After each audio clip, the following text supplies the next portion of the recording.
Hi ನಮಸ್ತೆ ಎಲ್ರಿಗೂ welcome to our channel.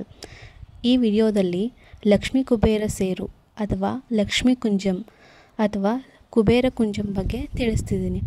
ಇದು ಮೋಸ್ಟ್ ರಿಕ್ವೆಸ್ಟೆಡ್ ವಿಡಿಯೋ ಆಗಿತ್ತು. ನಾನು 10 ಡೇಸ್ ಬ್ಯಾಕು ಲಕ್ಷ್ಮೀ ಸೇರನ್ನು ಪೂಜೆ ಮಾಡುವಾಗ ಒಂದು ಶಾರ್ಟ್ ವಿಡಿಯೋ ಮಾಡಿ ಅಪ್ಲೋಡ್ ಮಾಡಿದ್ದೆ. ತುಂಬಾ ವ್ಯೂಸು ಮತ್ತು ಅಷ್ಟೇ ಕಾಮೆಂಟ್ಸು ಬಂದಿತ್ತು. ಇದ್ರ ಬಗ್ಗೆ ತಿಳಿಸ್ಕೊಡಿ ಅಂತ ತುಂಬ ಕಾಮೆಂಟ್ಸ್ ಬಂದಿತ್ತು. ಸೊ ಅದಕ್ಕೋಸ್ಕರ ಈ ವಿಡಿಯೋದಲ್ಲಿ ಲಕ್ಷ್ಮೀ ಕುಬೇರ ಸೇರಿನ ಮಹತ್ವ ಮತ್ತು ಇದನ್ನು ಯಾವ ರೀತಿ ಪೂಜೆ ಮಾಡಬೇಕು ಅಂತ ತಿಳಿಸ್ತಿದ್ದೀನಿ. ಈ ಲಕ್ಷ್ಮೀ ಸೇರಲ್ಲಿ ನಾವೇನಾದರೂ ಹಾಕಿಟ್ರೆ ಅದು ಅಕ್ಷಯವಾಗುತ್ತೆ ಅಂತ ನಂಬಿಕೆ. ಈ ಸೇರು ಅಕ್ಷಯ ಪಾತ್ರೆ ಇದ್ದ ಹಾಗೆ. ಇದರಲ್ಲಿ ನಾವು ಏನಾದರೂ ಹಾಕ್ತೀವೋ ಅಥವಾ ಏನನ್ನು ಹಾಕಿಡ್ತೀವೋ ಅದು ಮನೆಯಲ್ಲಿ ಯಾವುದೇ ರೀತಿ ಅದಕ್ಕೆ ಕ್ಷಯ ಅನ್ನೋ ಮಾತೇ ಇರೋದಿಲ್ಲ. ಮನೆಯಲ್ಲಿ ಉಲ್ಸಾಗತ್ತೆ ಅಂತಾರೆ. ಈ ಸೇರು ಬೆಳ್ಳಿ ರೂಪದಲ್ಲೂ ಸಿಗುತ್ತೆ ಮತ್ತು ಹಿತ್ತಾಳೆ ರೂಪದಲ್ಲೂ ಸಿಗುತ್ತೆ. ನಮಗೆ ಯಾವುದನ್ನು ಕೊಂಡ್ಕೊಳ್ಳೋ ಶಕ್ತಿ ಇರುತ್ತಲ್ಲ ಅದನ್ನು ತಗೋಬಹುದು.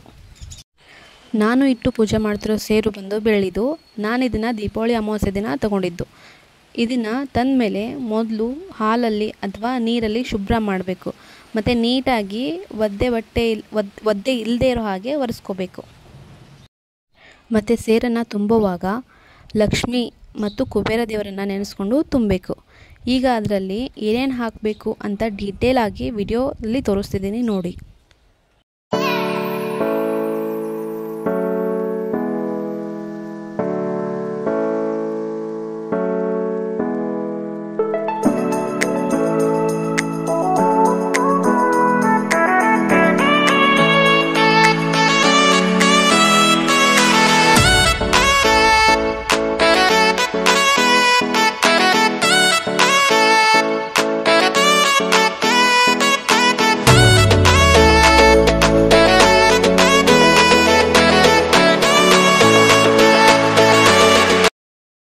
ಮೊದಲು ಈ ಸೇರನ್ನ ನೋಡಿ.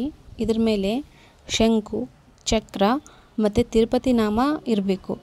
ಇದು ಪ್ಲೇನಲ್ಲಿ ಸಿಕ್ಕರೆ ಅದು ಲಕ್ಷ್ಮೀ ಸೇರು ಅನ್ನಿಸ್ಕೊಳ್ಳೋದಿಲ್ಲ. ಸೊ ಇವು 3 ಚಿತ್ರ ಇರೋದ ಸೇರನ್ನೇ ತಗೋಬೇಕು. ಮತ್ತು ಇದು ನಮ್ಮ ಹೆಬ್ಬೆರಳಿಗಿಂತ ಚಿಕ್ಕದಿರಬೇಕು. ಇಲ್ಲ ಹೆಬ್ಬೆರಳು ಸೈಜ್ ಅಷ್ಟಿದ್ದರೆ ಓಕೆ. ಸೊ ನಾನು ಬೆಳ್ಳಿದು ಕುಬೇರ ಸೇರು ತೊಗೊಂಡಿದ್ದಂದರೆ ಕೆಳಗಡೆ ಅದಕ್ಕೆ ಪಾತ್ರೆ ಬೆಳ್ಳಿದೇ ಇರಬೇಕು. ಇನ್ ಕೇಸ್ ನಾನು ಹಿತ್ತಾಳೆ ತೊಗೊಂಡಿದ್ದಂದರೆ ಕೆಳಗಡೆ ಪಾತ್ರೆ ಹಿತ್ತಾಳೆದೇ ಇರಬೇಕು. ಇವನ್ ಹಿತ್ತಾಳೆ ಮೇಲಾದ್ರೂ ನಮಗೆ ನಾಮ, ಚಕ್ರ ಮತ್ತು ಶಂಕು ಇರಬೇಕು. ಈ ಹಿತ್ತಾಳೆ ಕುಬೇರ ಸೇರು ಬಂದು ನಮ್ಮ ಫ್ರೆಂಡ್ ಒಬ್ಬರು ರಿಕ್ವೆಸ್ಟ್ ಮಾಡಿದರು ನನಗೆ ತರಿಸ್ಕೊಡಿ ಅಂತ. ಸೊ ಅವ್ರಿಗೋಸ್ಕರ ತರಿಸಿರೋದು, ಆನ್ಲೈನಲ್ಲಿ ತರಿಸಿರೋದು. ಹಿತ್ತಾಳೆ ಕುಬೇರ ಸೇರಿದ್ರೆ ಸೊ ಬೇಸ್ಮೆಂಟೂ ಹಿತ್ತಾಳೆದೇ ಇರಬೇಕು. ಇವಾಗ ಕುಬೇರ ಸೇರಿಗೆ ಯಾವ್ಯಾವ ಐಟಮ್ ಎಲ್ಲ ಹಾಕಬೇಕು ಅಂತ ಹೇಳ್ತಿದ್ದೀನಿ ನೋಡಿ. ಮೊದಲು 5 ಇಲ್ಲ 2 ಗೋಮತಿ ಚಕ್ರ. ಇದನ್ನು ಚಕ್ರ ಕಾಣೋ ಥರ ಮೇಲ್ಮುಖವಾಗಿಡಬೇಕು. ಸೊ ಉಲ್ಟಾ ಹಾಕಂಗಿಲ್ಲ ಇದನ್ನು. ಇದ್ರ ಜೊತೆಗೆ 5 ಇಲ್ಲ 2 ಕಮಲದ ಬೀಜ, ಲಕ್ಷ್ಮೀ ಕವಡೆ 5. ಇದು ಲೈಟಾಗಿ ಮೇಲ್ಗಡೆ ಯೆಲ್ಲೋ ಕಲರ್ ಇರಬೇಕು. ಸೊ ಬ್ಲ್ಯಾಕ್ ಕಲರ್ ಇರೋದು ಇಲ್ಲ ಚಾಕ್ಲೇಟ್ ಕಲರ್ ಇರೋದನ್ನು ತೊಗೋಬೇಡಿ. ಗುಲ್ಗಂಜಿ 5 ಗುಲ್ಗಂಜಿ, 5 ಇಲ್ಲ 2 ಗುಲ್ಗಂಜಿ ಹಾಕಬೇಕು. ಮನೆಯಲ್ಲಿ ಯೂಸ್ ಮಾಡದೇ ಇರೋ ಚಿಕ್ಕ ಗೋಲ್ಡ್ ಐಟಮ್, ಇವನ್ ಇಯರಿಂಗ್ಸ್ ಆಗಿರ್ಬೋದು, ಮೂಗ್ನತ್ ಆಗಿರ್ಬೋದು, ಇಲ್ಲ ಚಿಕ್ಕ ಮಕ್ಕಳ ರಿಂಗ್ ಆಗಿರ್ಬೋದು. ಸೊ ಒಂದು ಗೋಲ್ಡ್ ತೊಗೊಳ್ಳಿ. ನಾನು ಇಲ್ಲಿ ನಮ್ಮ ಮನೇಲಿ ಚಿಕ್ಕ ಗೋಲ್ಡ್ ರಿಂಗ್ ಇದೆ, ಅದನ್ನೇ ಯೂಸ್ ಮಾಡ್ತಿದ್ದೀನಿ. ಮತ್ತು ಸಿಲ್ವರ್ದು ಕಾಯಿನ್ ಆಗ್ಬೋದು ಇಲ್ಲ ಗಟ್ಟಿ ಆಗ್ಬೋದು. ಮತ್ತು ಜಾವದ ಪುಡಿ ಬೇಕು ಇದಕ್ಕೆ. ಈ ಎಲ್ಲ ಐಟಮ್ಸು ನಿಮಗೆ ಗ್ರಂಥಿಗೆ ಶಾಪಲ್ಲಿ ಕೇಳಿದ್ರೆ ಸಿಗುತ್ತೆ. ಮೊದಲು ಈ ಕುಬೇರ ಸೇರನ್ನು ಹಾಲು ಇಲ್ಲ ನೀರಲ್ಲಿ, ಅಂದರೆ ತಂದ ದಿನ ಫಸ್ಟು ಹಾಲಲ್ಲಿ ವಾಶ್ ಮಾಡ್ಕೊಳ್ಳಿ. ಸೊ ಅದಾದಮೇಲೆ ಪ್ರತಿ ಶುಕ್ರವಾರನೂ ನೀವು ನೀರಲ್ಲಿ ವಾಶ್ ಮಾಡ್ಕೋಬೋದು. ಅದಕ್ಕೆ ಅರಿಶಿನ ಮತ್ತು ಕುಂಕುಮ, ಗಂಧನ ಹಚ್ಚಿ ನೀಟಾಗಿ ನಾಮದ ಮೇಲೆ ನಾವು ಯಾವ ಥರ ಹಾಕಿದ್ನಲ್ಲ ಆ ಥರ ನಾಮ ಹಾಕ್ಕೊಳ್ಳಿ. ಯಾವುದೇ ಕಾರಣಕ್ಕೂ ಕುಬೇರ ಸೇರನ್ನು ನೆಲದ ಮೇಲೆ ಡೈರೆಕ್ಟಾಗಿ ಇಡಬಾರ್ದು. ಬೆಳ್ಳಿ ಪಾತ್ರೆ ಇರುತ್ತಲ್ಲ ಅದರಲ್ಲಿ ಇಡಿ, ಇಲ್ಲ ಎಲೆ ಇಟ್ಬಿಟ್ಟು ಎಲೆ ಮೇಲಾದರೂ ಇಡ್ಬೋದು. ಕುಬೇರ ಸೇರಲ್ಲಿ ಫಸ್ಟ್ ಎಲ್ಲ ಐಟಮ್ಸ್ ಹಾಕೋಕ್ಕಿಂತ ಮುಂಚೆ ಜಾವದ ಪುಡಿನ ಹಾಕಬೇಕು. ಇದು ತುಂಬಾ ಶ್ರೇಷ್ಠವಾಗಿದ್ದು ಸುಗಂಧಭರಿತವಾಗಿರ್ತೈತಿ. ಜಾವದ ಪುಡಿ, ಅದರ ನೆಕ್ಸ್ಟು ಕುಂಕುಮ ಮತ್ತು ಅರಿಶಿನ, ಚಿಟಿಕೆ ಕುಂಕುಮ ಚಿಟಿಕೆ ಅರಿಶಿನ ಹಾಕಾದ್ಮೇಲೆ ಮನಸ್ಸಲ್ಲಿ ಲಕ್ಷ್ಮಿ ಮತ್ತು ಕುಬೇರ ಇಲ್ಲ ಲಕ್ಷ್ಮಿ ಮತ್ತು ನಾರಾಯಣ ದೇವರನ್ನ ನೆನೆಸ್ಕೊಂಡ್ರು ನಮಗೆ ಮನೇಲಿ ಯಾವುದು ಜಾಸ್ತಿ ಆಗಬೇಕು, ಯಾವುದು ಉಲ್ಸಾಗಬೇಕು ಅಂತಿರ್ತೀವಲ್ಲ ಅದನ್ನು ಮನಸ್ಸಲ್ಲಿ ನೆನೆಸ್ಕೊಂಡು ನೀವು ಬೆಳ್ಳಿನಾದರೂ ಹಾಕೋಬೋದು ಇಲ್ಲ ಬಂಗಾರನಾದರೂ ಹಾಕೋಬೋದು.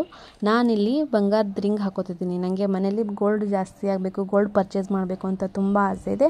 ನಾನು ಗೋಲ್ಡ್ ಹಾಕ್ತಿದ್ದೀನಿ. ಅದಾದಮೇಲೆ ಬೆಳ್ಳಿ ಕಾಯಿನು, 1 ಗ್ರಾಮ್ ಬೆಳ್ಳಿ ಕಾಯಿನ್ ಆಗ್ಬೋದು. ಮನೇಲಿ ಗೆಜ್ಜೆ ಇದ್ದರೆ ಗೆಜ್ಜೆನಾದರೂ ಹಾಕಿ ನೀಟಾಗಿ ವಾಶ್ ಮಾಡಿಬಿಟ್ಟು ಬೆಳ್ಳಿ ಹಾಕಿ. ಇಲ್ಲಿ ನಾನಿಟ್ಟು ಪೂಜೆ ಮಾಡ್ತಿರೋ ಸೇರು ಬಂದು ಸ್ವಲ್ಪ ಚಿಕ್ಕದಿರೋದ್ರಿಂದ 2 ಗುಲ್ಗಂಜಿ ಹಾಕ್ತಿದ್ದೀನಿ. ಗುಲ್ಗಂಜಿ ಹಾಕೋದ್ರಿಂದ ಮನೆಗೆ ತಂಪು ಅಂತೆ. 2 ಗೋಮತಿ ಚಕ್ರನ, ಅದು ಚಕ್ರ ಮೇಲ್ಗಡೆ ಕಾಣೋ ಥರ ಹಾಕಿ ಉಲ್ಟಾ ಹಾಕಬಾರ್ದು. ನೆಕ್ಸ್ಟು ಕಮಲದ ಬೀಜ 2, ನಂತರ ಕವಡೆನ 2 ಕವಡೆನ ಹಾಕ್ತಿದ್ದೀನಿ. ಅದ್ರ ಮೇಲೆ ಅಕ್ಕಿನ ರಾಶಿ ಥರ ಸುರಿಬೇಕು. ಲೈಕ್ ಗೋಪುರ ಯಾವ ಥರ ನಿಂತಿರುತ್ತಲ್ಲ ಆ ಥರನ ಅಕ್ಕಿನ ನೆನೆಸ್ಬೇಕು.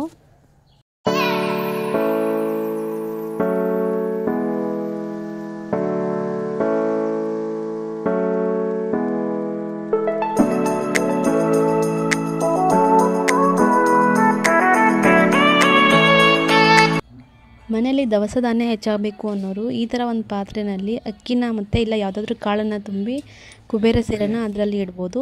ಇಲ್ಲ ನನಗೆ ಹಣಕಾಸಲ್ಲಿ ತುಂಬ ಪ್ರಾಬ್ಲಮ್ ಇದೆ, ಹಣಕಾಸಲ್ಲಿ ಜಾಸ್ತಿ ನನಗೆ ವ್ಯಾಪಾರ ಆಗಬೇಕು, ಬಿಸ್ನೆಸ್ ಆಗಬೇಕು ಅನ್ನೋರು ಆ ಪಾತ್ರೆಯಲ್ಲಿ ಅಕ್ಕಿಗಿಂತ ಕಾಯಿನ್ಸ್ ಹಾಕಿ ಕಾಯಿನ್ಸ್ ಮೇಲೆ ಲಕ್ಷ್ಮೀ ಸೇರನ್ನು ಇಡ್ಬೋದು.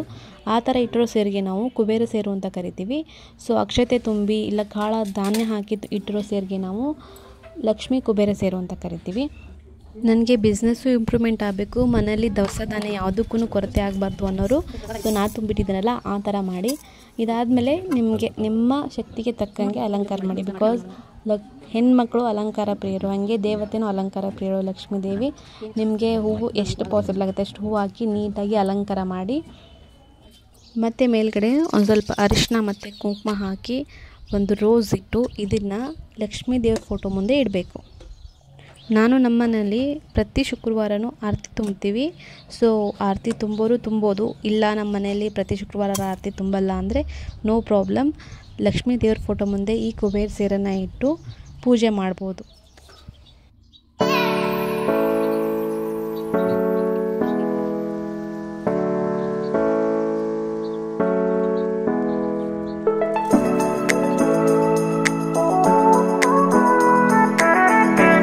ಮತ್ತು ನಾನಿಲ್ಲಿ ನಿಮಗೆ ಇನ್ನೊಂದು ಇಂಪಾರ್ಟೆಂಟ್ ಪಾಯಿಂಟ್ ಹೇಳ್ತೀನಿ. ಒಮ್ಮೆ ನಾವು ದೇವ್ರ ಮುಂದೆ ಇಟ್ಟಿರುವಂಥ ಕುಬೇರ ಸೇರನ್ನು ಯಾವುದೇ ಕಾರಣಕ್ಕೂ ಟಚ್ ಮಾಡಬಾರ್ದು ಮತ್ತು ಅದನ್ನು ಅಳ್ಗಾಡಿಸ್ಬಾರ್ದು, ಶೇಕ್ ಮಾಡೋಂಗಿಲ್ಲ. ಸೊ ಅಗೇನ್ ಮತ್ತೆ ನೆಕ್ಸ್ಟ್ ಬರೋ ಫ್ರೈಡೇನೇ ಆ ಸೇರನ್ನು ತೆಗೆದು ನೀಟಾಗಿ ವಾಶ್ ಮಾಡಿ ಒದ್ದೆ ಇಲ್ದಂಗೆ ಒರೆಸಿ ಅಗೇನ್ ನಾನು ಯಾವ ಥರ ಪ್ರೊಸೀಜರ್ ಹೇಳಿದ್ದೀನಲ್ಲ ಯಾವ ಥರ ಫಿಲ್ ಮಾಡಬೇಕು ಅಂತ ಆ ಥರ ಫಿಲ್ ಮಾಡಿ ಇಡಬೇಕು. ಒಂದು ಸತಿ ಇಟ್ಟಿರೋ ಸೇರನ್ನು ಯಾವುದೇ ಕಾರಣಕ್ಕೂ ಮುಟ್ಟಂಗಿಲ್ಲ. ಮತ್ತು ಇದನ್ನು ಯಾವತ್ತು ಪರ್ಚೇಸ್ ಮಾಡಬೇಕು ಅಂದರೆ ಅಕ್ಷಯ ತೃತೀಯ ದಿನ ತೊಗೋಬೋದು. ಇವಾಗ Akshaya Tritiya already ಹೋಗಿಬಿಟ್ಟಿದೆ. So next ಬರುವಂಥ ವರಮಹಾಲಕ್ಷ್ಮಿ, ಶ್ರಾವಣದಲ್ಲಿ ಬರುವಂಥ ವರಮಹಾಲಕ್ಷ್ಮಿ ಹಬ್ಬದ ದಿನ ನೀವು ಇಟ್ಟು ಪೂಜೆ ಮಾಡ್ಬೋದು. ಇಲ್ಲ ಆವಾಗ ಆಗಲ್ಲ ಅಂದರೆ ಸೊ ದೀಪಾವಳಿ ಅಮಾವಾಸ್ಯೆ ದಿನ ತೊಗೊಂಡು ಪೂಜೆನೂ ಮಾಡಬಹುದು. ಈ ಪೂಜಾ ವಿಧಾನ ನಿಮಗೆ ಇಷ್ಟ ಆಗಿತ್ತಂದರೆ ನಿಮ್ಮ ಮನೆಯಲ್ಲಿ ಯಾವುದೇ ರೀತಿ ಹಣಕಾಸಿನ ತೊಂದರೆ ಬರಬಾರ್ದು, ನಮ್ಮ ಮನೇಲಿ ಯಾವಾಗಲೂ ಸುಖ, ಸಂತೋಷ, ನೆಮ್ಮದಿ, ಆಯುಷ್ಯ, ಆರೋಗ್ಯ, ವಿದ್ಯಾ, ಬುದ್ಧಿ, ಒಳ್ಳೆ ಮನಸ್ಸು ತುಂಬಿರಲಿ ಅಂದರೆ ಸೊ ನೀವು ಈ ಥರ ಕುಬೇರ ಸೇರನ್ನು ತಂದಿಟ್ಟು ಪೂಜೆ